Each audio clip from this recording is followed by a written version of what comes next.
القیامہ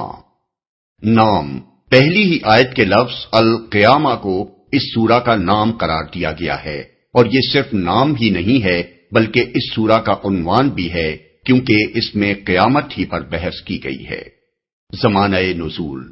اگرچہ کسی روایت سے اس کا زمانہ نزول معلوم نہیں ہوتا، لیکن اس کے مضمون میں ایک داخلی شہادت ایسی موجود ہے جس سے معلوم ہوتا ہے کہ یہ بالکل ابتدائی زمانے کی نازل شدہ صورتوں میں سے ہے۔ آیت 15 کے بعد یکا یک سلسلہ کلام توڑ کر رسول اللہ صلی اللہ علیہ وسلم سے فرمایا جاتا ہے کہ اس وحی کو جلدی جلدی یاد کرنے کے لیے اپنی زبان کو حرکت نہ دو، اس کو یاد کرا دینا اور پڑھوا دینا ہمارے ذمے ہے، لہذا جب ہم اسے پڑھ رہے ہوں اس وقت تم اس کی قرأت کو غور سے سنتے رہو، پھر اس کا مطلب سمجھا دینا بھی ہمارے ہی ذمے ہے۔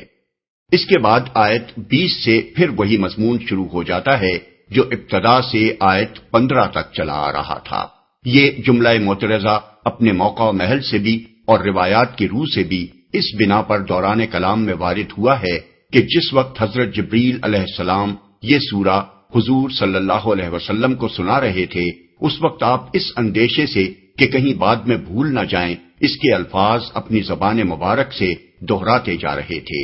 اس سے معلوم ہوتا ہے کہ یہ واقعہ اس زمانے کا ہے جب آن حضرت صلی اللہ علیہ وسلم کو نزول وحی کا نیا نیا تجربہ ہو رہا تھا، اور ابھی آپ کو وحی اخذ کرنے کی عادت اچھی طرح نہیں پڑی تھی۔ قرآن مجید میں اس کی دو مثالیں اور بھی ملتی ہیں، ایک سورہ طٰہٰ میں جہاں رسول اللہ صلی اللہ علیہ وسلم سے فرمایا گیا ہے کہ وَلَا تَعْجَلْ بِالْقُرْآنِ مِنْ قَبْلِ أَنْ يُقْضَىٰ إِلَيْكَ وَحْيُهُ، اور دیکھو قرآن پڑھنے میں جلدی نہ کیا کرو جب تک کہ تمہاری طرف اس کی وحی تکمیل کو نہ پہنچ جائے۔ آیت 114۔ دوسرے سورہ اعلیٰ میں جہاں حضور صلی اللہ علیہ وسلم کو اطمینان دلایا گیا ہے کہ سَنُقْرِئُكَ فَلَا تَنسَىٰ، ہم عنقریب تم کو پڑھوا دیں گے پھر تم بھولو گے نہیں۔ آیت 6۔ بعد میں جب حضور صلی اللہ علیہ وسلم کو وحی اخذ کرنے کی اچھی طرح مشق ہو گئی تو اس طرح کی ہدایات دینے کی کوئی ضرورت باقی نہیں رہی، اسی لیے قرآن میں ان 3 مقامات کے سوا اس کی کوئی اور مثال نہیں ملتی۔ موضوع اور مضمون، یہاں سے آخر کلام اللہ تک جو صورتیں پائی جاتی ہیں ان میں سے اکثر اپنے مضمون اور انداز بیان سے اس زمانے کی نازل شدہ معلوم ہوتی ہیں جب سورہ مدثر کی ابتدائی 7 آیات کے بعد نزول قرآن کا سلسلہ بارش کی طرح شروع ہوا اور پے در پے نازل ہونے والی صورتوں میں ایسے پرزور اور مؤثر طریقے سے نہایت جامع اور مختصر فقروں میں اسلام اور اس کے بنیادی عقائد اور اخلاقی تعلیمات کو پیش کیا گیا اور اہل مکہ کو ان کی گمراہیوں پر متنبہ کیا گیا، جس سے قریش کے سردار بوکھلا گئے اور پہلا حج آنے سے پہلے حضور صلی اللہ علیہ وسلم کو زک دینے کی تدبیریں سوچنے کے لیے انہوں نے وہ کانفرنس منعقد کی جس کا ذکر ہم سورہ مدثر کے دیباچے میں کر چکے ہیں۔ اس سورہ میں منکرین آخرت کو خطاب کر کے ان کے ایک ایک شبے اور ایک ایک اعتراض کا جواب دیا گیا ہے، بڑے مضبوط دلائل کے ساتھ قیامت اور آخرت کے امکان، وقوع اور وجوب کا ثبوت دیا گیا ہے، اور یہ بھی صاف صاف بتا دیا گیا ہے کہ جو لوگ بھی آخرت کا انکار کرتے ہیں ان کے انکار کی اصل وجہ یہ نہیں ہے کہ ان کی عقل اسے ناممکن سمجھتی ہے، بلکہ اس کا اصل محرک یہ ہے کہ ان کی خواہشات نفس اسے ماننا نہیں چاہتی۔ اس کے ساتھ لوگوں کو خبردار کر دیا گیا ہے کہ جس وقت کے آنے کا تم انکار کر رہے ہو وہ آ کر رہے گا، تمہارا سب کیا دھرا تمہارے سامنے لا کر رکھ دیا جائے گا، اور حقیقت میں تو اپنے نامہ اعمال دیکھنے سے پہلے تم میں سے ہر شخص کو خود معلوم ہوگا کہ وہ دنیا میں کیا کر کے آیا ہے، کیونکہ کوئی شخص بھی اپنے آپ سے ناواقف نہیں ہوتا، خواہ وہ دنیا کو بہکانے اور اپنے ضمیر کو بہلانے کے لیے اپنی حرکات کے لیے کتنے ہی بہانے اور عذرات تراشتا رہے۔ بسم اللہ الرحمن الرحیم، شروع اللہ کے نام سے جو رحمان و رحیم ہے۔ لا اقسم بیوم القیامہ ولا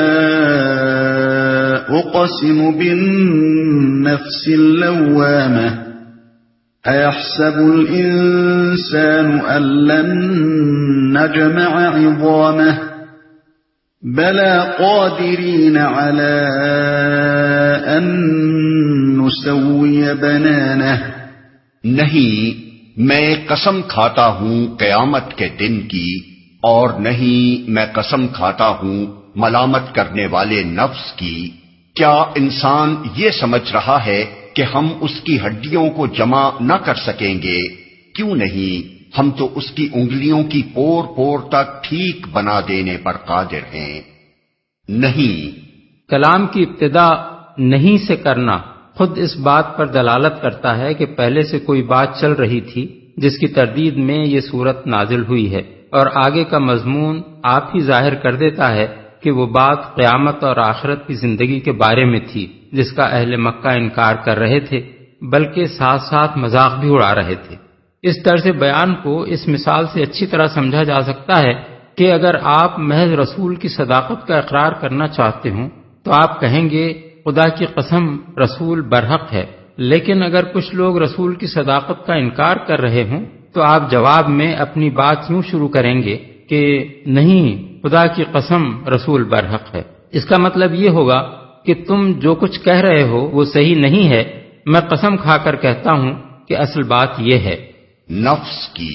قرآن مجید میں نفس انسانی کی 3 قسموں کا ذکر کیا گیا ہے۔ ایک وہ نفس جو انسان کو برائیوں پر اکساتا ہے، اس کا نام نفس امارہ ہے۔ دوسرا وہ نفس جو غلط کام کرنے یا غلط سوچنے یا بری نیت رکھنے پر نادم ہوتا ہے اور انسان کو اس پر ملامت کرتا ہے، اس کا نام نفس لوامہ ہے، اور اسی کو ہم آج کل کی اصطلاح میں ضمیر کہتے ہیں۔ تیسرا وہ نفس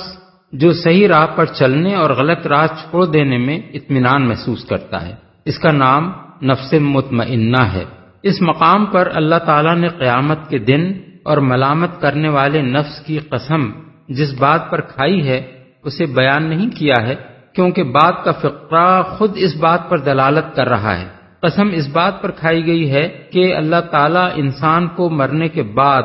دوبارہ ضرور پیدا کرے گا، اور وہ ایسا کرنے پر پوری طرح قادر ہے۔ اب یہ سوال پیدا ہوتا ہے کہ اس بات پر ان 2 چیزوں کی قسم کس مناسبت سے کھائی گئی ہے؟ جہاں تک روز قیامت کا تعلق ہے، اس کی قسم کھانے کی وجہ یہ ہے کہ اس کا آنا یقینی ہے۔ پوری کائنات کا نظام اس بات پر گواہی دے رہا ہے کہ یہ نظام نہ ازلی ہے نہ ابدی، اس کی نوعیت ہی خود یہ بتا رہی ہے کہ یہ نہ ہمیشہ سے تھا اور نہ ہمیشہ باقی رہ سکتا ہے۔ انسان کی عقل پہلے بھی اس گمان بے اصل کے لیے کوئی مضبوط دلیل نہ پاتی تھی کہ یہ ہر آن بدلنے والی دنیا کبھی قدیم اور غیر فانی بھی ہو سکتی ہے، لیکن جتنا جتنا اس دنیا کے متعلق انسان کا علم بڑھتا جاتا ہے اتنا ہی زیادہ یہ امر خود انسان کے نزدیک بھی یقینی ہوتا چلا جاتا ہے کہ اس ہنگامہ ہست و بود کی ایک ابتدا ہے جس سے پہلے یہ نہ تھا، اور لازماً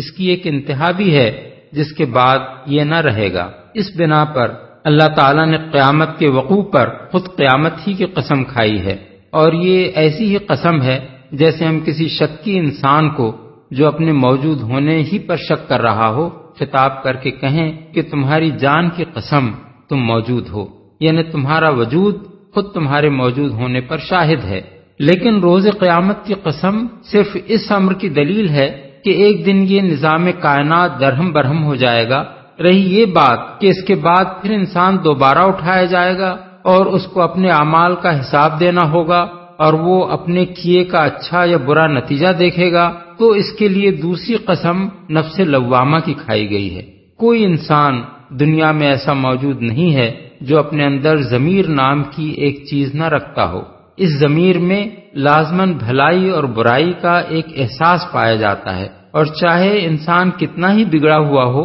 اس کا ضمیر اسے کوئی برائی کرنے اور کوئی بھلائی نہ کرنے پر ضرور ٹوکتا ہے، قطع نظر اس سے کہ اس نے بھلائی اور برائی کا جو معیار بھی قرار دے رکھا ہو وہ بجائے خود صحیح ہو یا غلط۔ یہ اس بات کی صریح دلیل ہے کہ انسان نرا حیوان نہیں ہے بلکہ ایک اخلاقی وجود ہے۔ اس کے اندر فطری طور پر بھلائی اور برائی کی تمیز پائی جاتی ہے۔ وہ خود اپنے آپ کو اپنے اچھے اور برے افعال کا ذمہ دار سمجھتا ہے، اور جس برائی کا ارتکاب اس نے دوسرے کے ساتھ کیا ہو اس پر اگر وہ اپنی ضمیر کی ملامتوں کو دبا کر خوش بھی ہو لے تو اس کے برعکس صورت میں جبکہ اسی برائی کا ارتکاب کسی دوسرے نے اس کے ساتھ کیا ہو اس کا دل اندر سے یہ تقاضا کرتا ہے کہ اس زیادتی کا مرتکب ضرور سزا کا مستحق ہونا چاہیے۔ اب اگر انسان کے وجود میں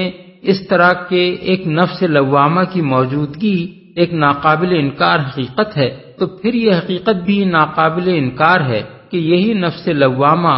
زندگی بعد موت کی ایک ایسی شہادت ہے جو خود انسان کی فطرت میں موجود ہے، کیونکہ فطرت کا یہ تقاضا کہ اپنے جن اچھے اور برے اعمال کا انسان ذمہ دار ہے ان کی جزا یا سزا اس کو ضرور ملنی چاہیے، زندگی بعد موت کے سوا کسی دوسری صورت میں پورا نہیں ہو سکتا۔ کوئی صاحب عقل آدمی اس سے انکار نہیں کر سکتا کہ مرنے کے بعد اگر آدمی معدوم ہو جائے تو اس کی بہت سی بھلائیاں ایسی ہیں جن کے اجر سے وہ لازماً محروم رہ جائے گا، اور اس کی بہت سی برائیاں ایسی ہیں جن کی منصفانہ سزا پانے سے وہ ضرور بچ نکلے گا۔ اس لیے جب تک آدمی اس بیہودہ بات کا قائل نہ ہو کہ عقل رکھنے والا انسان ایک غیر معقول نظام کائنات میں پیدا ہو گیا ہے اور اخلاقی احساسات رکھنے والا انسان ایک ایسی دنیا میں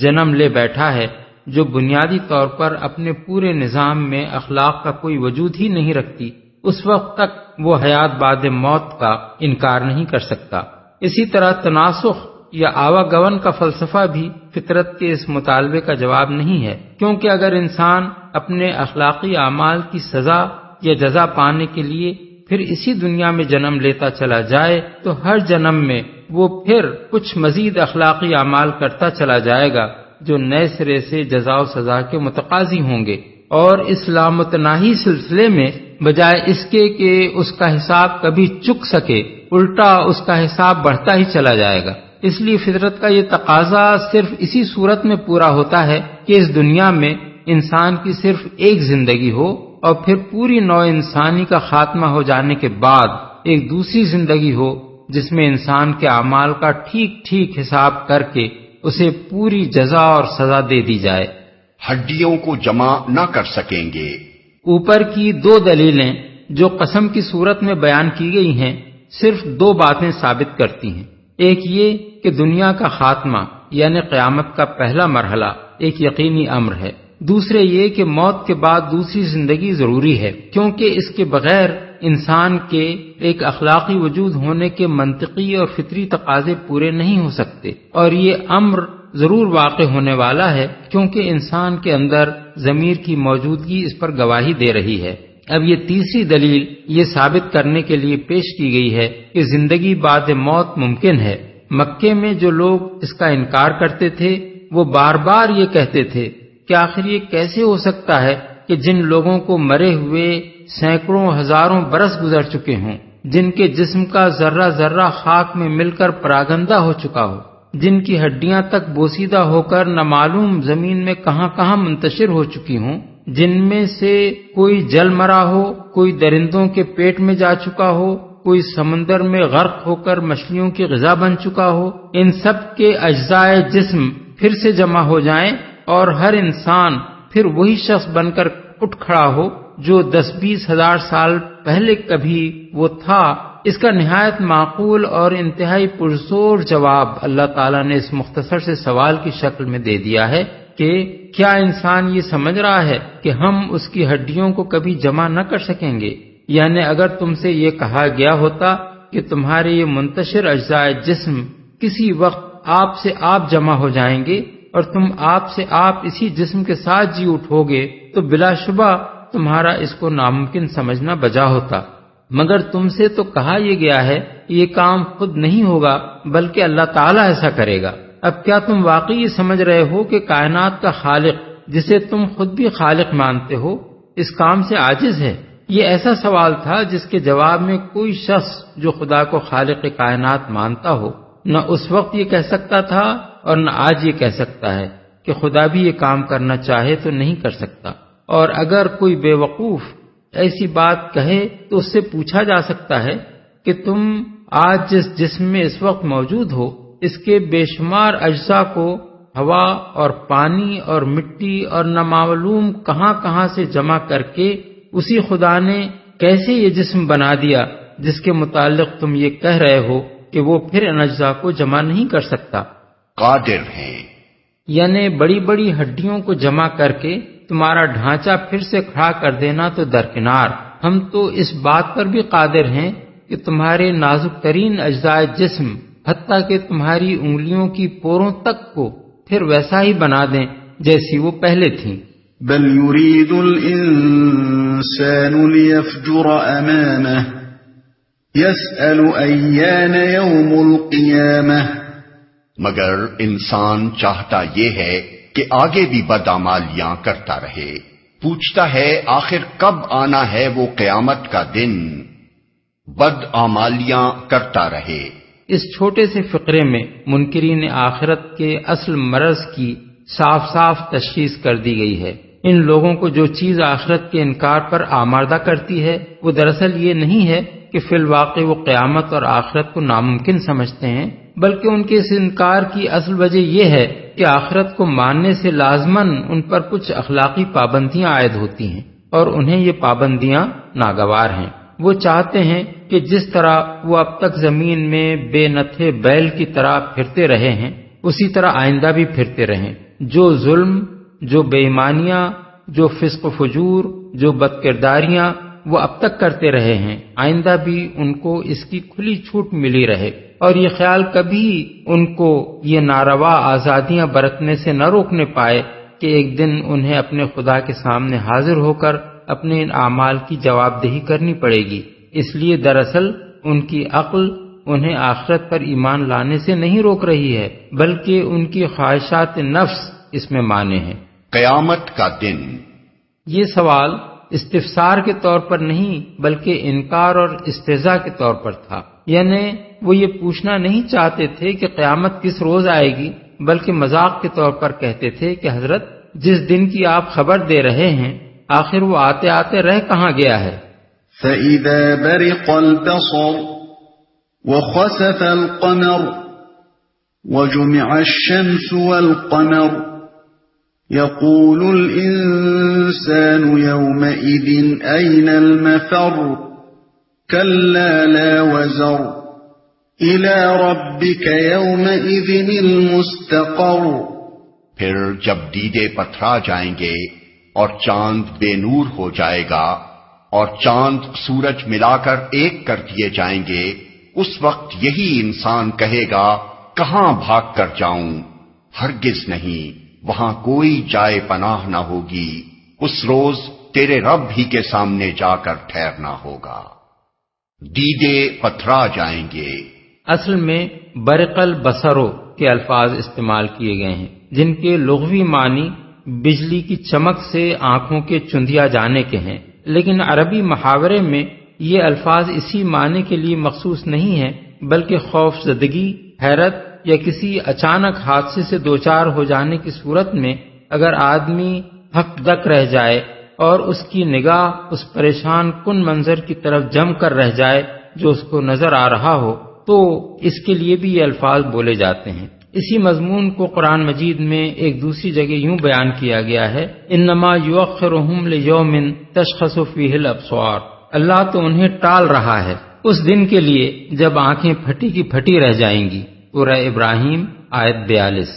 ایک کر دیے جائیں گے، یہ قیامت کے پہلے مرحلے میں نظام عالم کے درہم برہم ہو جانے کی کیفیت کا ایک مختصر بیان ہے۔ چاند کے بے نور ہو جانے اور چاند سورج کے مل کر ایک ہو جانے کا مفہوم یہ بھی ہو سکتا ہے کہ صرف چاند ہی کی روشنی ختم نہ ہوگی جو سورج سے ماخوذ ہے، بلکہ خود سورج بھی تاریک ہو جائے گا اور بے نور ہو جانے میں دونوں یکساں ہو جائیں گے۔ مطلب یہ بھی ہو سکتا ہے کہ زمین یکایک الٹی چل پڑے گی اور اس دن چاند اور سورج دونوں بیک وقت مغرب سے طلوع ہوں گے، اور ایک تیسرا مطلب یہ بھی لیا جا سکتا ہے کہ چاند یکلخت زمین کی گرفت سے چھوٹ کر نکل جائے گا اور سورج میں جا پڑے گا۔ ممکن ہے کہ اس کا کوئی اور مفہوم بھی ہو جس کو آج ہم نہیں سمجھ سکتے۔ يُنَبَّأُ الْإِنسَانُ يَوْمَئِذٍ بِمَا قَدَّمَ وَأَخَّرَ بل الإنسان على نفسه بصيرة ولو ألقى معاذيره اس روز انسان کو اس کا سب اگلا پچھلا کیا کرایا بتا دیا جائے گا، بلکہ انسان خود ہی اپنے آپ کو خوب جانتا ہے، چاہے وہ کتنی ہی معذرتیں پیش کرے۔ بتا دیا جائے گا اصل الفاظ ہیں بما قدم و اخر۔ یہ بڑا جامع فقرہ ہے جس کے کئی معنی ہو سکتے ہیں اور غالباً وہ سبھی مراد ہیں۔ ایک معنی اس کے یہ ہیں کہ آدمی کو اس روز یہ بھی بتا دیا جائے گا کہ اپنی دنیا کی زندگی میں مرنے سے پہلے کیا نیکی یا بدی کما کر اس نے اپنی آخرت کے لیے آگے بھیجی تھی، اور یہ حساب بھی اس کے سامنے رکھ دیا جائے گا کہ اپنے اچھے یا برے اعمال کے کیا اثرات وہ اپنے پیچھے دنیا میں چھوڑ آیا تھا، جو اس کے بعد مدت دراز تک آنے والی نسلوں میں چلتے رہے۔ دوسرے معنی یہ ہیں کہ اسے وہ سب کچھ بتا دیا جائے گا جو اسے کرنا چاہیے تھا مگر اس نے نہیں کیا، اور جو کچھ نہ کرنا چاہیے تھا مگر اس نے کر ڈالا۔ تیسرے معنی یہ ہیں کہ جو کچھ اس نے پہلے کیا اور جو کچھ بعد میں کیا، اس کا پورا حساب تاریخ وار اس کے سامنے رکھ دیا جائے گا۔ چوتھے معنی یہ ہیں کہ جو نیکی یا بدی اس نے کی وہ بھی اسے بتا دی جائے گی، اور جس نیکی یا بدی کے کرنے سے وہ باز رہا اس سے بھی اسے آگاہ کر دیا جائے گا۔ معذرتیں پیش کرے، یعنی آدمی کا نامہ اعمال اس کے سامنے رکھنے کی غرض در حقیقت یہ نہیں ہوگی کہ مجرم کو اس کا جرم بتایا جائے، بلکہ ایسا کرنا تو اس وجہ سے ضروری ہوگا کہ انصاف کے تقاضے برسر عدالت جرم کا ثبوت پیش کیے بغیر پورے نہیں ہوتے، ورنہ ہر انسان خوب جانتا ہے کہ وہ خود کیا ہے۔ اپنے آپ کو جاننے کے لیے وہ اس کا محتاج نہیں ہوتا کہ کوئی دوسرا اسے بتائے کہ وہ کیا ہے۔ ایک جھوٹا دنیا بھر کو دھوکہ دے سکتا ہے، لیکن اسے خود تو معلوم ہوتا ہے کہ وہ جھوٹ بول رہا ہے۔ ایک چور لاکھ ہیلے اپنی چوری چھپانے کے لیے اختیار کر سکتا ہے، مگر اس کے اپنے نفس سے تو یہ بات مخفی نہیں ہوتی کہ وہ چور ہے۔ ایک گمراہ آدمی ہزار دلیلیں پیش کر کے لوگوں کو یہ یقین دلا سکتا ہے کہ وہ جس کفر یا دہریت یا شرک کا قائل ہے وہ در حقیقت اس کی ایماندارانہ رائے ہے، لیکن اس کا اپنا ضمیر تو اس سے بے خبر نہیں ہوتا کہ ان عقائد پر وہ کیوں جمع ہوا ہے اور ان کی غلطی سمجھنے اور تسلیم کرنے سے دراصل کیا چیز اسے روک رہی ہے۔ ایک ظالم، ایک بددیانت، ایک بد کردار، ایک حرام خور اپنی بدعمالیوں کے لیے طرح طرح کی معذرتیں پیش کر کے خود اپنے ضمیر تک کا منہ بند کرنے کی کوشش کر سکتا ہے تاکہ وہ اسے ملامت کرنے سے باز آ جائے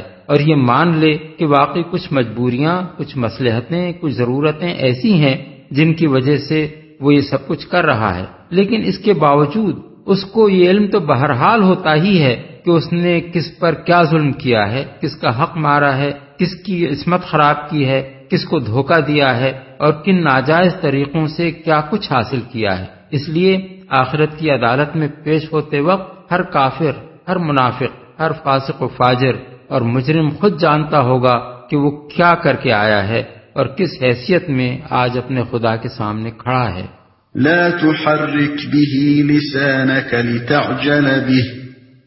إن علينا جمعه وقرآنه فإذا قرأناه فاتبع قرآنه ثم إن علينا بيانه۔ اے نبی، اس وحی کو جلدی جلدی یاد کرنے کے لیے اپنی زبان کو حرکت نہ دو، اس کو یاد کرا دینا اور پڑھوا دینا ہمارے ذمے ہے، لہذا جب ہم اسے پڑھ رہے ہوں اس وقت تم اس کی قرأت کو غور سے سنتے رہو، پھر اس کا مطلب سمجھا دینا بھی ہمارے ہی ذمے ہے۔ اے نبی، یہاں سے لے کر پھر اس کا مطلب سمجھا دینا بھی ہمارے ہی ذمے ہے تک کی پوری عبارت ایک جملہ معترضہ ہے جو سلسلہ کلام کو بیچ میں توڑ کر نبی صلی اللہ علیہ وسلم کو مخاطب کر کے ارشاد فرمائی گئی ہے۔ جیسا کہ ہم دیباچے میں بیان کر آئے ہیں، نبوت کے ابتدائی دور میں جبکہ حضور کو وحی اخذ کرنے کی عادت اور مشق پوری طرح نہیں ہوئی تھی، آپ پر جب وحی نازل ہوتی تھی تو آپ کو یہ اندیشہ لاحق ہو جاتا تھا کہ جبریل علیہ السلام جو کلام الہی آپ کو سنا رہے ہیں وہ آپ کو ٹھیک ٹھیک یاد رہ سکے گا یا نہیں، اس لیے آپ وہی سننے کے ساتھ ساتھ اسے یاد کرنے کی کوشش کرنے لگتے تھے۔ ایسی ہی صورت اس وقت پیش آئی جب حضرت جبریل سورہ قیامہ کی یہ آیات آپ کو سنا رہے تھے۔ چنانچہ سلسلہ کلام توڑ کر آپ کو ہدایت فرمائی گئی کہ آپ وحی کے الفاظ یاد کرنے کی کوشش نہ کریں بلکہ غور سے سنتے رہیں۔ اسے یاد کرا دینا اور بعد میں ٹھیک ٹھیک آپ سے پڑھوا دینا ہمارے ذمہ ہے۔ آپ مطمئن رہیں کہ اس کلام کا ایک لفظ بھی آپ نہ بھولیں گے، نہ کبھی اسے ادا کرنے میں غلطی کر سکیں گے۔ یہ ہدایت فرمانے کے بعد پھر اصل سلسلہ کلام ہرگز نہیں، اصل بات یہ ہے سے شروع ہو جاتا ہے۔ جو لوگ اس پس منظر سے واقف نہیں ہیں وہ اس مقام پر ان فقروں کو دیکھ کر یہ محسوس کرتے ہیں کہ اس سلسلہ کلام میں یہ بالکل بے جوڑ ہیں، لیکن اس پس منظر کو دیکھ لینے کے بعد کلام میں کوئی بے ربطی محسوس نہیں ہوتی۔ اس کی مثال ایسی ہے جیسے ایک استاد درس دیتے دیتے یکایک یہ دیکھے کہ طالب علم کسی اور طرف متوجہ ہے اور وہ درس کا سلسلہ توڑ کر طالب علم سے کہے کہ توجہ سے میری بات سنو، اور اس کے بعد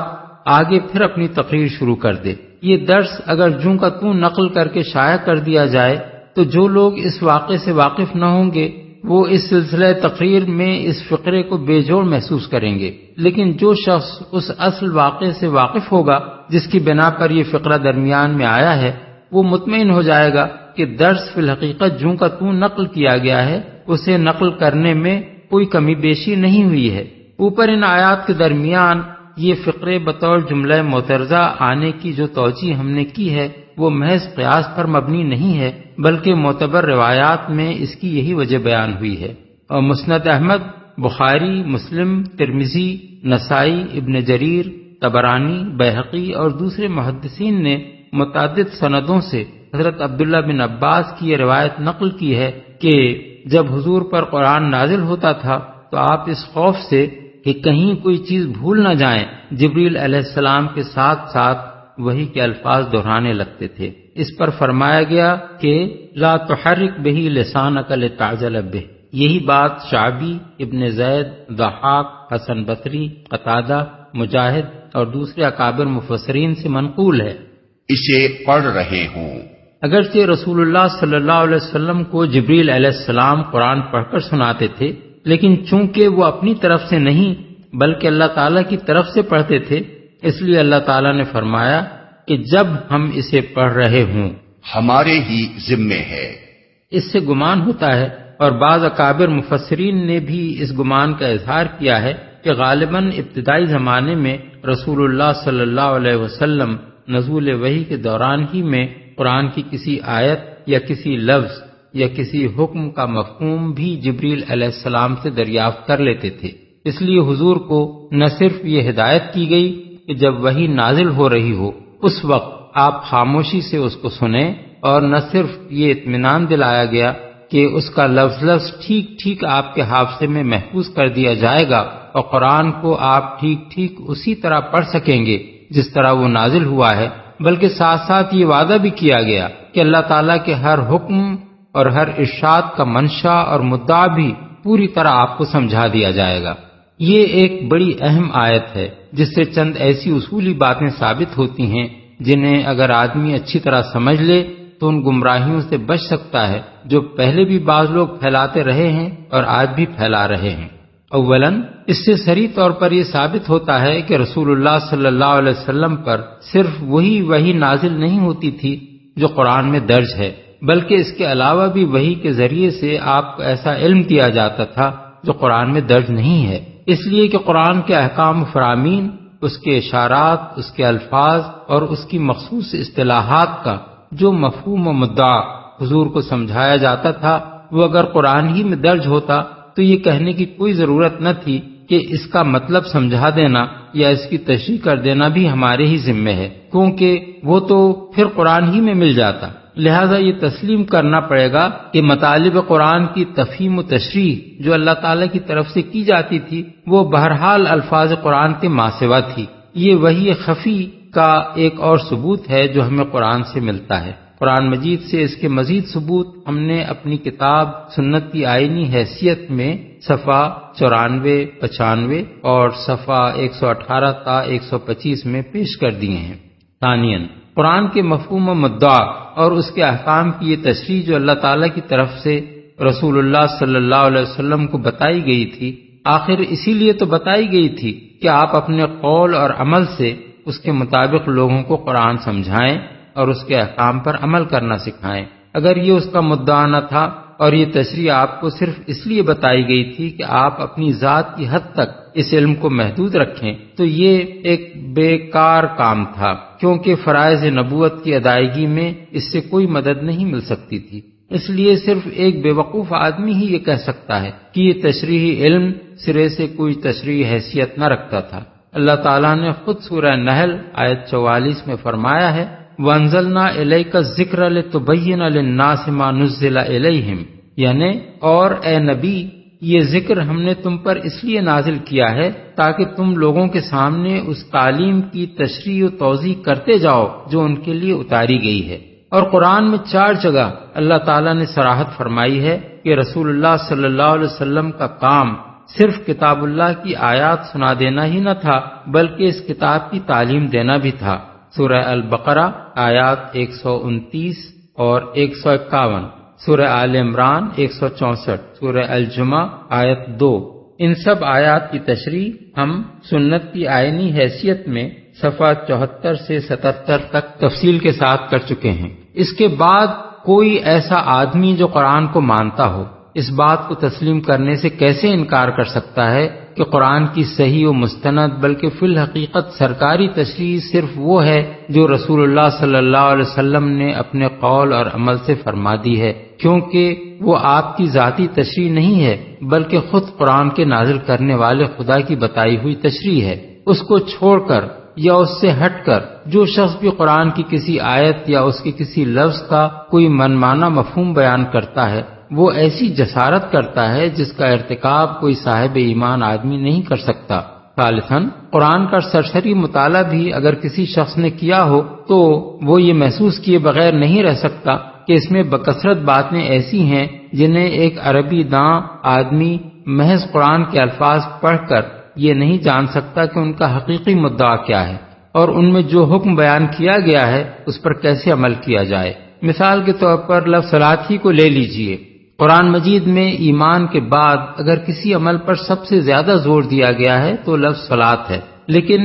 محض عربی لغت کی مدد سے کوئی شخص اس کا مفہوم تک متعین نہیں کر سکتا۔ قرآن میں اس کا ذکر بار بار دیکھ کر زیادہ سے زیادہ جو کچھ وہ سمجھ سکتا ہے وہ یہ ہے کہ عربی زبان کے اس لفظ کو کسی خاص اصطلاحی معنی میں استعمال کیا گیا ہے اور اس سے مراد غالباً کوئی خاص فعل ہے جسے انجام دینے کا اہل ایمان سے مطالبہ کیا جا رہا ہے۔ لیکن صرف قرآن کو پڑھ کر کوئی عربی داں یہ طے نہیں کر سکتا کہ وہ خاص فعل کیا ہے اور کس طرح اسے ادا کیا جائے۔ سوال یہ ہے کہ اگر قرآن کے بھیجنے والے نے اپنی طرف سے ایک معلم کو مقرر کر کے اپنی اس اصطلاح کا مفہوم اسے ٹھیک نہ بتایا ہوتا اور صلاۃ کے حکم کی تعمیل کرنے کا طریقہ پوری وضاحت کے ساتھ اسے نہ سکھا دیا ہوتا تو کیا صرف قرآن کو پڑھ کر دنیا میں کوئی 2 مسلمان بھی ایسے ہو سکتے تھے جو حکم صلاۃ پر عمل کرنے کی کسی ایک شکل پر متفق ہو جاتے؟ آج 1500 برس سے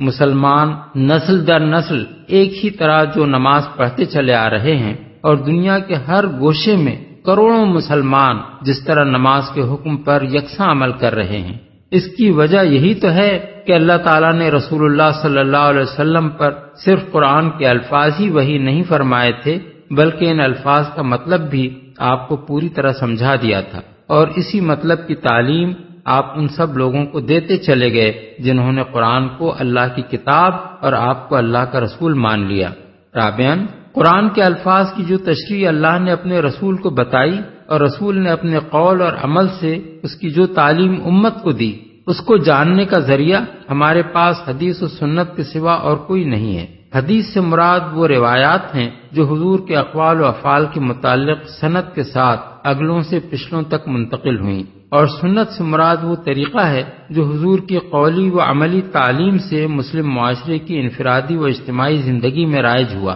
جس کی تفصیلات معتبر روایتوں سے بھی بعد کی نسلوں کو اگلی نسلوں سے ملی اور بعد کی نسلوں نے اگلی نسلوں میں اس پر عمل درآمد ہوتے بھی دیکھا۔ اس ذریعہ علم کو قبول کرنے سے جو شخص انکار کرتا ہے وہ گویا یہ کہتا ہے کہ اللہ تعالیٰ نے ثم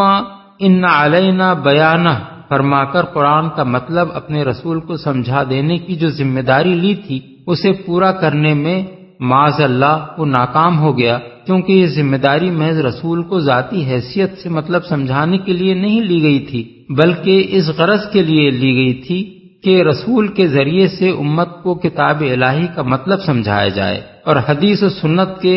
ماخذ قانون ہونے کا انکار کرتے ہی آپ یہ لازم آ جاتا ہے کہ اللہ تعالیٰ اس ذمہ داری کو پورا نہیں کر سکا ہے، اعاذنا اللہ من ذالک۔ اس کے جواب میں جو شخص یہ کہتا ہے کہ بہت سے لوگوں نے حدیثیں گھڑ بھی تو لی تھیں، اس سے ہم کہیں گے کہ حدیثوں کا گھڑا جانا خود اس بات کا سب سے بڑا ثبوت ہے کہ آغاز اسلام میں پوری امت رسول اللہ صلی اللہ علیہ وسلم کے اقوال و اعمال کو قانون کا درجہ دیتی تھی، ورنہ آخر گمراہی پھیلانے والوں کو جھوٹی حدیثیں گھڑنے کی ضرورت ہی کیوں پیش آئی؟ جال ساز لوگ وہی سکے تو جعلی بناتے ہیں جن کا بازار میں چلن ہو، جن نوٹوں کی بازار میں کوئی قیمت نہ ہو انہیں کون بے وقوف جعلی طور پر چھاپے گا؟ پھر ایسی بات کہنے والوں کو شاید یہ معلوم نہیں ہے کہ اس امت نے اول روز سے اس بات کا اہتمام کیا تھا کہ جس ذات پاک کے اقوال و افعال قانون کا درجہ رکھتے ہیں اس کی طرف کوئی غلط بات منسوب نہ ہونے پائے، اور جتنا غلط باتوں کی اس ذات کی طرف منسوب ہونے کا خطرہ بڑھتا گیا اتنا ہی اس امت کے خیر خواہ اس بات کا زیادہ سے زیادہ اہتمام کرتے چلے گئے کہ صحیح کو غلط سے ممیز کیا جائے۔ صحیح و غلط روایات کی تمیز کا یہ علم ایک بڑا عظیم الشان علم ہے جو مسلمانوں کے سوا دنیا کی کسی قوم نے آج تک ایجاد نہیں کیا ہے۔ سخت بد نصیب ہیں وہ لوگ جو اس علم کو حاصل کیے بغیر مغربی مستشرقین کے بہکائے میں آ کر حدیث و سنت کو ناقابل اعتبار ٹھہراتے ہیں اور نہیں جانتے کہ اپنی اس جاہلانہ جسارت سے وہ اسلام کو کتنا بڑا نقصان پہنچا رہے ہیں۔ كلا بل تحبون العاجلة وتذرون الآخرة۔ ہرگز نہیں، اصل بات یہ ہے کہ تم لوگ جلدی حاصل ہونے والی چیز یعنی دنیا سے محبت رکھتے ہو اور آخرت کو چھوڑ دیتے ہو۔ ہرگز نہیں۔ یہاں سے سلسلہ کلام پھر اسی مضمون کے ساتھ جڑ جاتا ہے جو بیچ کے جملہ معترضہ سے پہلے چلا آ رہا تھا۔ ہرگز نہیں کا مطلب یہ ہے کہ تمہارے انکار آخرت کی اصل وجہ یہ نہیں ہے کہ تم خالق کائنات کو قیامت برپا کرنے اور موت کے بعد دوبارہ زندہ کر دینے سے عاجز سمجھتے ہو، بلکہ اصل وجہ یہ ہے آخرت کو چھوڑ دیتے ہو۔ یہ انکار آخرت کی دوسری وجہ ہے۔ پہلی وجہ آیت نمبر 5 میں بیان کی گئی تھی کہ انسان چونکہ فجور کی کھلی چھوٹ چاہتا ہے اور ان اخلاقی پابندیوں سے بچنا چاہتا ہے جو آخرت کو ماننے سے لازماً اس پر عائد ہوتی ہیں، اس لیے دراصل خواہشات نفس اسے انکار آخرت پر ابھارتی ہیں اور پھر وہ عقلی دلیلیں بگھارتا ہے تاکہ اپنے اس انکار کو معقول ثابت کرے۔ اب دوسری وجہ یہ بیان کی جا رہی ہے کہ منکرین آخرت چونکہ تنگ نظر اور کوتاہ بین ہیں، اس لیے ان کی نگاہ میں ساری اہمیت انہی نتائج کی ہے جو اسی دنیا میں ظاہر ہوتے ہیں، اور ان نتائج کو وہ کوئی اہمیت نہیں دیتے جو آخرت میں ظاہر ہونے والے ہیں۔ وہ سمجھتے ہیں کہ جو فائدہ یا لذت یا خوشی یہاں حاصل ہو جائے اسی کی طلب میں ساری محنتیں اور کوششیں کھپا دینی چاہیے، کیونکہ اسے پا لیا تو گویا سب کچھ پا لیا، خواہ آخرت میں اس کا انجام کتنا ہی برا ہو۔ اسی طرح ان کا خیال یہ ہے کہ جو نقصان یا تکلیف یا رنج و غم یہاں پہنچ جائے وہی دراصل بچنے کے قابل چیز ہے، قطع نظر اس سے کہ اس کو برداشت کر لینے کا کتنا ہی بڑا اجر آخرت میں مل سکتا ہو۔ وہ نقد سودا چاہتے ہیں، آخرت جیسی دور کی چیز کے لیے وہ نہ آج کے کسی نفع کو چھوڑ سکتے ہیں نہ کسی نقصان کو گوارا کر سکتے ہیں۔ اس انداز فکر کے ساتھ جب وہ آخرت کے مسئلے پر عقلی بحثیں کرتے ہیں تو دراصل وہ خالص عقلیت نہیں ہوتی، بلکہ اس کے پیچھے یہ انداز فکر کام کر رہا ہوتا ہے جس کی وجہ سے ان کا فیصلہ بہرحال یہی ہوتا ہے کہ آخرت کو نہیں ماننا ہے، خواہ اندر سے ان کا ضمیر پکار پکار کر کہہ رہا ہو کہ آخرت کے امکان، وقوع اور وجوب کی جو دلیلیں قرآن میں دی گئی ہیں وہ نہایت معقول ہیں، اور اس کے خلاف جو استدلال وہ کر رہے ہیں وہ نہایت بودا ہے۔ وجوه يومئذ ناظرة إلى ربها ناظرة ووجوه يومئذ باسرة تظن أن يفعل بها فاقرة اس روز کچھ چہرے تر و تازہ ہوں گے، اپنے رب کی طرف دیکھ رہے ہوں گے،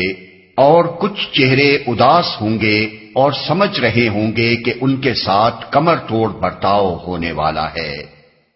تر و تازہ ہوں گے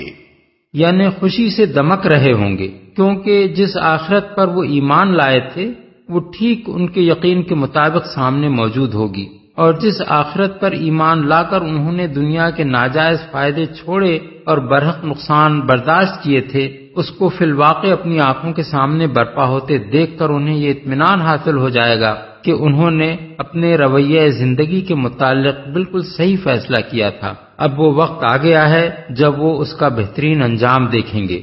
رب کی طرف دیکھ رہے ہوں گے۔ مفسرین میں سے بعض نے اسے مجازی معنی میں لیا ہے۔ وہ کہتے ہیں کہ کسی کی طرف دیکھنے کے الفاظ محاورے کے طور پر اس سے توقعات وابستہ کرنے، اس کے فیصلے کا انتظار کرنے، اس کے کرم کا امیدوار ہونے کے معنی میں بولے جاتے ہیں۔ حتیٰ کہ ایک اندھا بھی یہ کہتا ہے کہ میری نگاہیں تو فلاں شخص کی طرف لگی ہوئی ہیں کہ وہ میرے لیے کیا کرتا ہے، لیکن بکثرت احادیث میں رسول اللہ صلی اللہ علیہ وسلم سے اس کی جو تفسیر منقول ہے وہ یہ ہے کہ آخرت میں اللہ کے مکرم بندوں کو اپنے رب کا دیدار نصیب ہوگا۔ بخاری کی روایت ہے کہ انکم سترون ربکم عیانا، یعنی تم اپنے رب کو علانیہ دیکھو گے۔ مسلم اور ترمذی میں حضرت صہیب کی روایت ہے کہ حضور نے فرمایا جب جنتی لوگ جنت میں داخل ہو جائیں گے تو اللہ تعالیٰ ان سے دریافت فرمائے گا کہ کیا تم چاہتے ہو کہ میں تمہیں مزید کچھ دوں؟ وہ عرض کریں گے کیا آپ نے ہمارے چہرے روشن نہیں کر دیے؟ کیا آپ نے ہمیں جنت میں داخل نہیں کر دیا اور جہنم سے بچا نہیں لیا؟ اس پر اللہ تعالیٰ پردہ ہٹا دے گا اور ان لوگوں کو جو کچھ انعامات ملے تھے ان میں سے کوئی انعام بھی انہیں اس سے زیادہ محبوب نہ ہوگا کہ وہ اپنے رب کی دید سے مشرف ہوں۔ اور یہی وہ مزید انعام ہے جس کے متعلق قرآن میں فرمایا گیا ہے کہ للذین احسنوا الحسنی وزیادہ، یعنی جن لوگوں نے نیک عمل کیا ان کے لیے اچھا اجر ہے اور اس پر مزید بھی۔ سورہ یونس آیت 26۔ بخاری و مسلم میں حضرت ابو سعید خدری اور حضرت ابو ہریرہ سے روایت ہے کہ لوگوں نے پوچھا یا رسول اللہ کیا ہم قیامت کے روز اپنے رب کو دیکھیں گے؟ حضور نے فرمایا کیا تمہیں سورج اور چاند کو دیکھنے میں کوئی دقت ہوتی ہے جبکہ بیچ میں بادل بھی نہ ہو؟ لوگوں نے عرض کیا نہیں۔ آپ نے فرمایا اسی طرح تم اپنے رب کو دیکھو گے۔ اسی مضمون سے ملتی جلتی ایک اور روایت بخاری و مسلم میں حضرت جریر بن عبداللہ سے مروی ہے۔ مسند احمد، ترمذی، دارقطنی، ابن جریر، ابن المنذر، طبرانی، بیہقی، ابن ابی شیبہ اور بعض دوسرے محدثین نے تھوڑے لفظی اختلاف کے ساتھ حضرت عبداللہ بن عمر کی روایت نقل کی ہے جس کا مضمون یہ ہے کہ اہل جنت میں کم سے کم درجے کا جو آدمی ہوگا وہ اپنی سلطنت کی وسعت 2000 سال کی مسافت تک دیکھے گا، اور ان میں سب سے زیادہ فضیلت رکھنے والے لوگ ہر روز 2 مرتبہ اپنے رب کو دیکھیں گے۔ پھر حضور نے یہی آیت پڑھی کہ اس روز کچھ چہرے تر و تازہ ہوں گے، اپنے رب کی طرف دیکھ رہے ہوں گے۔ ابن ماجہ میں حضرت جابر بن عبداللہ کی روایت ہے کہ اللہ ان کی طرف دیکھے گا اور وہ اللہ کی طرف دیکھیں گے، پھر جب تک اللہ ان سے پردہ نہ فرما لے گا اس وقت تک وہ جنت کی کسی نعمت کی طرف توجہ نہ کریں گے اور اسی کی طرف دیکھتے رہیں گے۔ یہ اور دوسری بہت سی روایات ہیں جن کی بنا پر اہل السنت قریب قریب بالاتفاق اس آیت کا یہی مطلب لیتے ہیں کہ آخرت میں اہل جنت اللہ تعالیٰ کے دیدار سے مشرف ہوں گے، اور اس کی تائید قرآن مجید کی اس آیت سے بھی ہوتی ہے کہ کلا انہم عن ربہم یومئذ لمحجوبون، یعنی ہرگز نہیں، وہ یعنی فجار اس روز اپنے رب کی دید سے محروم ہوں گے۔ سورہ المطففین آیت 15۔ اس سے خود بخود یہ نتیجہ نکلتا ہے کہ یہ محرومی فجار کے لیے ہوگی نہ کہ ابرار کے لیے۔ یہاں یہ سوال پیدا ہوتا ہے کہ آخر انسان خدا کو دیکھ کیسے سکتا ہے دیکھنے کے لیے تو لازم ہے کہ کوئی چیز کسی خاص جہت، مقام، شکل اور رنگ میں سامنے موجود ہو، روشنی کی شعاعیں اس سے منعکس ہو کر انسان کی آنکھ پر پڑیں اور آنکھ سے دماغ کے مرکز بینائی تک اس کی تصویر منتقل ہو۔ کیا اللہ رب العالمین کی ذات کے متعلق اس طرح قابل دید ہونے کا تصور بھی کیا جا سکتا ہے کہ انسان اس کو دیکھ سکے؟ لیکن یہ سوال دراصل ایک بڑی غلط فہمی پر مبنی ہے۔ اس میں دو چیزوں کے درمیان فرق نہیں کیا گیا ہے۔ ایک چیز ہے دیکھنے کی حقیقت اور دوسری چیز ہے دیکھنے کا فعل صادر ہونے کی وہ خاص صورت جس سے ہم اس دنیا میں آشنا ہیں۔ دیکھنے کی حقیقت یہ ہے کہ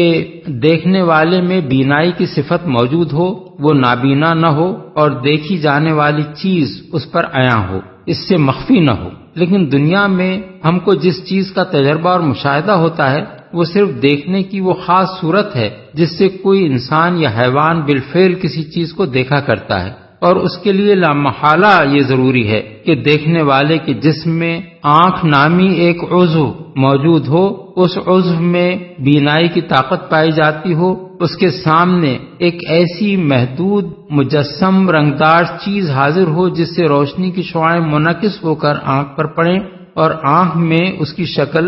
سما سکے۔ اب اگر کوئی شخص یہ سمجھتا ہے کہ دیکھنے کی حقیقت کا عملی ظہور صرف اسی خاص صورت میں ہو سکتا ہے جس سے ہم اس دنیا میں واقف ہیں، تو یہ خود اس کے اپنے دماغ کی تنگی ہے، ورنہ در حقیقت خدا کی خدائی میں دیکھنے کی ایسی بے شمار صورتیں ممکن ہیں جن کا ہم تصور بھی نہیں کر سکتے۔ اس مسئلے میں جو شخص الجھتا ہے وہ خود بتائے کہ اس کا خدا بینا ہے یا نابینا۔ اگر وہ بینا ہے اور اپنی ساری کائنات اور اس کی ایک ایک چیز کو دیکھ رہا ہے، تو کیا وہ اسی طرح آنکھ نامی ایک عضو سے دیکھ رہا ہے جس سے دنیا میں انسان و حیوان دیکھ رہے ہیں، اور اس سے بینائی کے فعل کا صدور اسی طریقے سے ہو رہا ہے جس طرح ہم سے ہوتا ہے؟ ظاہر ہے کہ اس کا جواب نفی میں ہے، اور جب اس کا جواب نفی میں ہے تو آخر کسی صاحب عقل و فہم انسان کو یہ سمجھنے میں کیوں مشکل پیش آتی ہے کہ آخرت میں اہل جنت کو اللہ تعالیٰ کا دیدار اس مخصوص شکل میں نہیں ہوگا جس میں انسان دنیا میں کسی چیز کو دیکھتا ہے، بلکہ وہاں دیکھنے کی حقیقت کچھ اور ہوگی جس کا ہم یہاں ادراک نہیں کر سکتے۔ واقعہ یہ ہے کہ آخرت کے معاملات کو ٹھیک ٹھیک سمجھ لینا ہمارے لیے اس سے زیادہ مشکل ہے جتنا 1-2 برس کے بچے کے لیے یہ سمجھنا مشکل ہے کہ ازدواجی زندگی کیا ہوتی ہے، حالانکہ جوان ہو کر اسے خود اس سے سابقہ پیش آنا ہے۔ كلا إذا بلغت التراقي وقيل من راق وظن أنه الفراق والتفت الساق بالساق إلى ربك يومئذ المساق۔ ہرگز نہیں جب جان حلق تک پہنچ جائے گی اور کہا جائے گا کہ ہے کوئی جھاڑ پھونک کرنے والا، اور آدمی سمجھ لے گا کہ یہ دنیا سے جدائی کا وقت ہے اور پنڈلی سے پنڈلی جڑ جائے گی، وہ دن ہوگا تیرے رب کی طرف روانگی کا۔ ہرگز نہیں، اس ہرگز نہیں کا تعلق اسی سلسلہ کلام سے ہے جو اوپر سے چلا آ رہا ہے، یعنی تمہارا یہ خیال غلط ہے کہ تمہیں مر کر فنا ہو جانا ہے اور اپنے رب کے حضور واپس جانا نہیں ہے۔ جھاڑ پھونک کرنے والا اصل میں لفظ راقن استعمال ہوا ہے جو رقیہ سے بھی ماخوذ ہو سکتا ہے، جس کے معنی تعویذ گنڈے اور جھاڑ پھونک کے ہیں، اور رقی سے بھی جس کے معنی چڑھنے کے ہیں۔ اگر پہلے معنی لیے جائیں تو مطلب یہ ہوگا کہ آخر وقت میں جب مریض کے تیماردار ہر دوا دارو سے مایوس ہو جائیں گے تو کہیں گے کہ ارے کسی جھاڑ پھونک کرنے والے ہی کو تلاش کرو جو اس کی جان بچا لے۔ اور اگر دوسرے معنی لیے جائیں تو مطلب یہ ہوگا کہ اس وقت فرشتے کہیں گے کہ اس روح کو کسے لے کر جانا ہے، ملائکہ عذاب کو یا ملائکہ رحمت کو۔ بالفاظ دیگر اسی وقت یہ فیصلہ ہو جائے گا کہ یہ مرنے والا کس حیثیت میں عالم آخرت کی طرف جا رہا ہے۔ نیک انسان ہوگا تو ملائکہ رحمت اسے لے جائیں گے، اور بد انسان ہوگا تو رحمت کے فرشتے اس کے قریب بھی نہ پھٹکیں گے اور عذاب کے فرشتے اسے گرفتار کر کے لے جائیں گے۔ پنڈلی سے پنڈلی جڑ جائے گی۔ مفسرین میں سے بعض نے لفظ ساق یعنی پنڈلی کو عام لغوی معنی میں لیا ہے، اور اس کے لحاظ سے مراد یہ ہے کہ مرنے کے وقت جب ٹانگیں سوکھ کر ایک دوسری سے جڑ جائیں گی، اور بعض نے عربی محاورے کے مطابق اسے شدت اور سختی اور مصیبت کے معنی میں لیا ہے، یعنی اس وقت دو مصیبتیں ایک ساتھ جمع ہو جائیں گی، ایک دنیا اور اس کی ہر چیز سے جدا ہو جانے کی مصیبت، اور دوسری عالم آخرت میں ایک مجرم کی حیثیت سے گرفتار ہو کر جانے کی مصیبت، جس سے ہر کافر و منافق اور ہر فاسق و فاجر کو سابقہ پیش آئے گا۔ فلا صدق ولا صلى ولكن كذب وتولى ثم ذهب إلى أهله يتمطى أولى لك فأولى ثم أولى لك فأولى مگر اس نے نہ سچ مانا اور نہ نماز پڑھی، بلکہ جھٹلایا اور پلٹ گیا، پھر اکڑتا ہوا اپنے گھر والوں کی طرف چل دیا۔ یہ روش تیرے ہی لیے سزاوار ہے اور تجھی کو زیب دیتی ہے۔ ہاں، یہ روش تیرے ہی لیے سزاوار ہے اور تجھی کو زیب دیتی ہے۔ چل دیا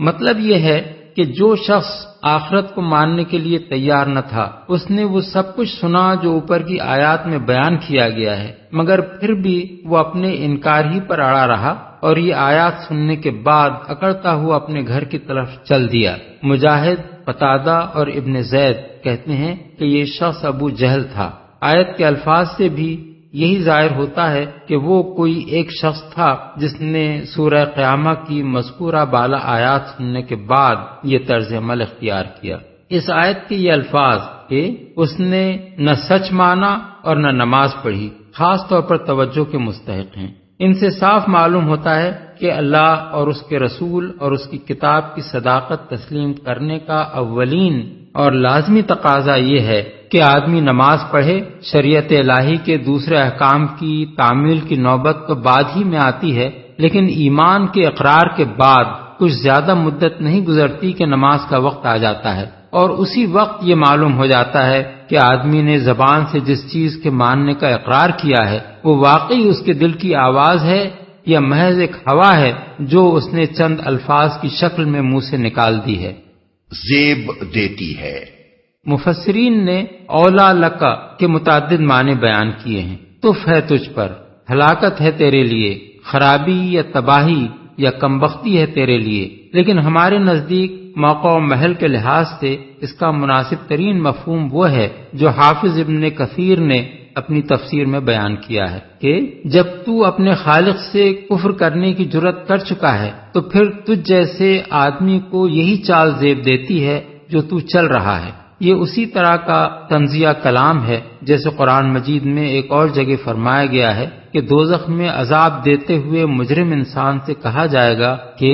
ذق انک انت العزیز الکریم، یعنی لے چکھ اس کا مزہ، بڑا زبردست عزت دار آدمی ہے تو۔ سورہ الدخان آیت 49۔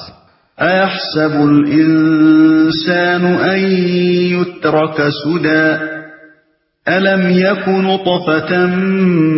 مِّن مَّنِيٍّ يُمْنَىٰ ثُمَّ كَانَ عَلَقَةً فَخَلَقَ فَسَوَّىٰ فَجَعَلَ مِنْهُ الزَّوْجَيْنِ الذَّكَرَ وَالْأُنثَىٰ أَلَيْسَ ذَلِكَ بِقَادِرٍ عَلَىٰ أَن يُحْيِيَ الْمَوْتَىٰ۔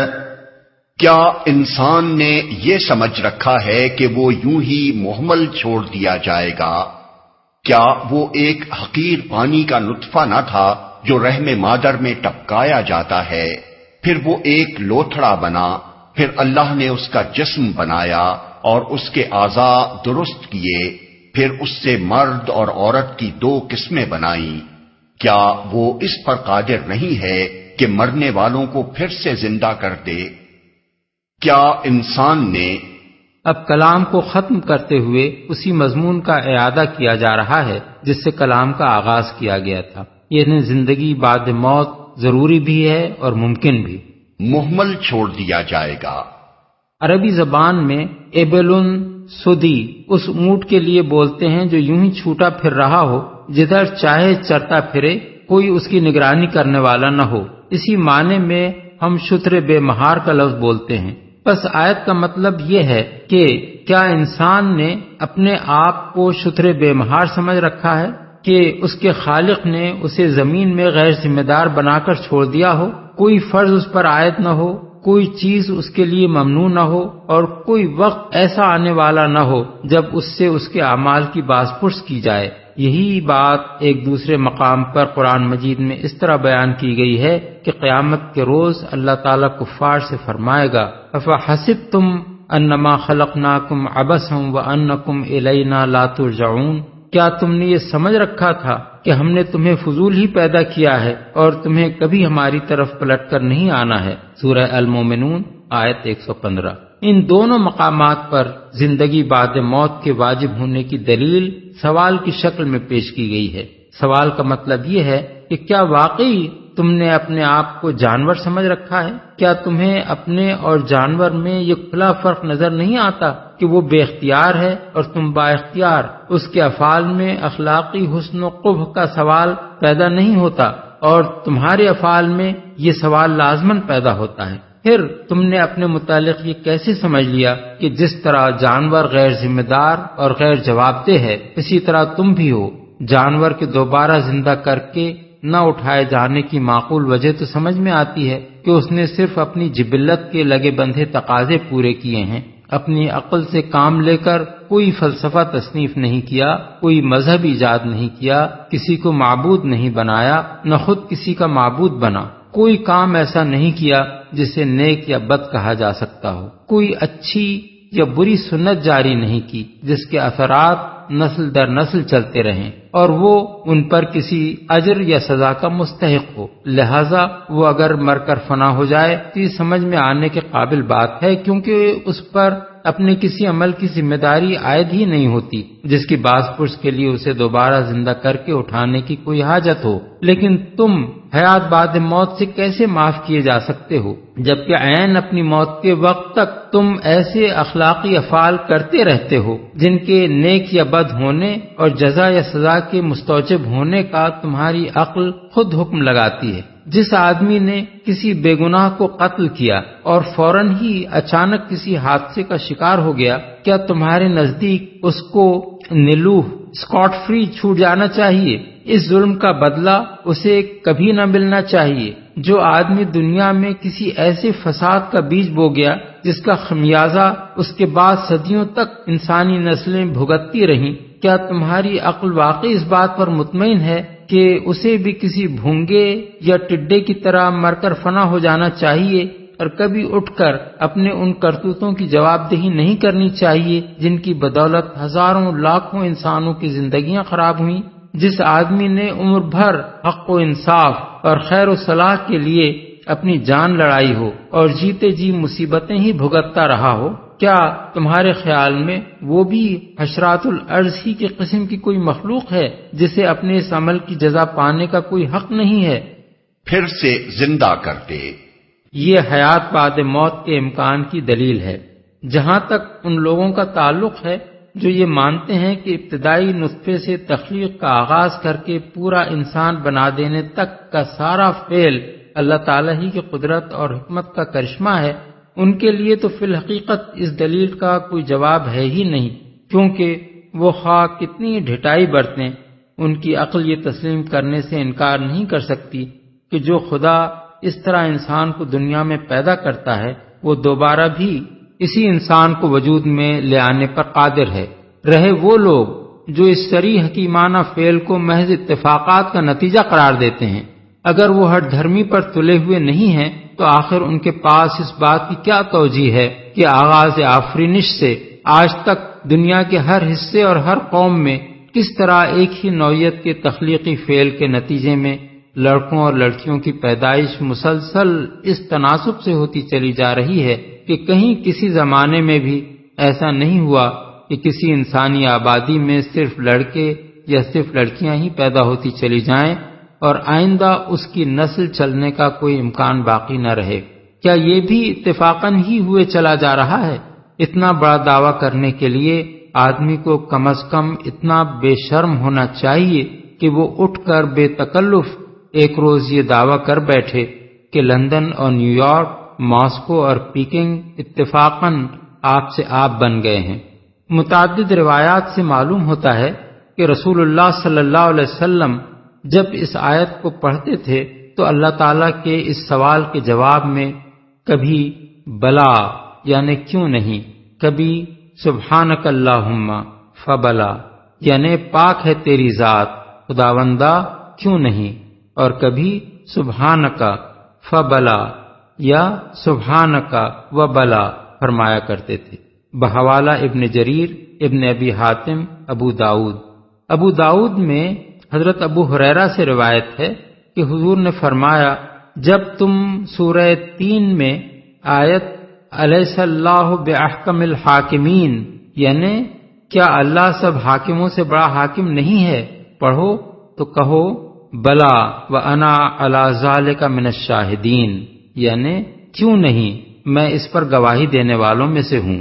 اور جب سورہ قیامہ کی یہ آیت پڑھو تو کہو بلا،